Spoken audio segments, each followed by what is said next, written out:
Un festival comme le Village à Bascule, encore plus que par exemple les gros festivals de musique, nous on travaille vraiment avec les trois quarts, plus des trois quarts des équipes sont bénévoles. Il y en a qui n'ont jamais monté un chapiteau de cirque de leur vie, donc c'est intéressant. Là les gens voient un petit peu comment on fait, comment ça se passe, le nombre de personnes dont on a besoin. On y arrive toujours, mais c'est toujours un casse-tête de trouver la solution et pouvoir réaliser le montage avec les gens qui sont là. Et c'est ça qui est top.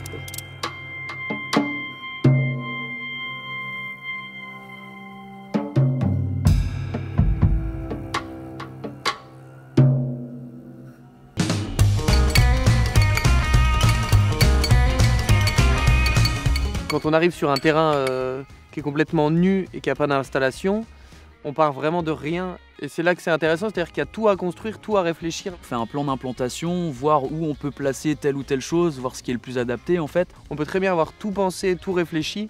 Au moment où on va installer, il y aura toujours une part de surprise parce que vu qu'on est itinérant, on ne connaît pas le terrain.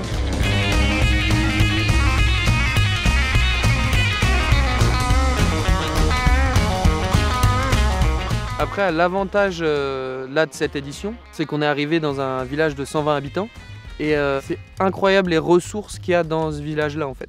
On a eu des moyens énormes par l'intermédiaire de la famille Cuny, le maire Claire. On a eu cette chance-là d'avoir qu'ils soient à nos côtés tout le long du montage du festival. On a pas mal de choses qui s'enchaînent au montage parce que tout se monte en gros en même temps.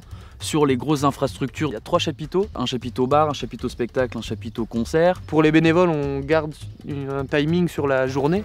On essaye de faire avec eux, de leur expliquer, de leur montrer par rapport à l'expérience qu'on a aussi des autres éditions et d'autres événements. Redoubler avec un Quartz 150. Là. Et là, je pense qu'il y a peut-être un coup de main pour installer la cuisine. Il y a beaucoup d'apprentissage sur un montage de festival parce que nous, on n'est pas forcément plombier, électricien, monteur de chapiteaux. On n'est pas mal, j'ai l'impression. Faudrait venir vers moi. Les gens arrivent avec leurs compétences et leur envie et on a tout un tas de missions à faire. C'est aussi des personnes qu'il faut qu'on accueille bien. S'il n'y avait pas de bénévoles, il n'y a pas de festival. Puis ils viennent avec de bonne volonté et eux, ils ont envie d'aider, donc c'est le principal en fait.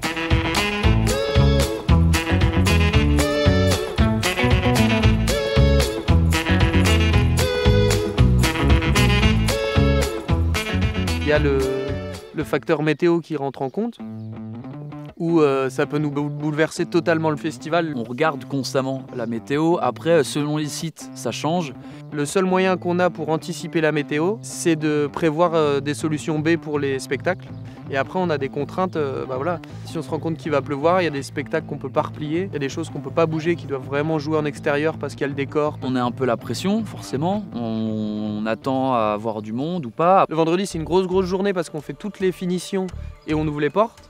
C'est long et on est fatigué, mais plus on arrive proche d'ouverture du festival, plus il y a l'adrénaline qui vient prendre le relais en fait. Le stress et la fatigue qui sont à un pic, mais en même temps tu as l'adrénaline et le boost de l'énergie finale pour ouvrir les portes et accueillir le public. Concernant l'ouverture, dans 4 minutes, là on est bien ou... Si on a 300 ou 1000 personnes, on sera quand même content parce que le festival ouvre, ça joue, et puis il reste aussi 2 jours derrière.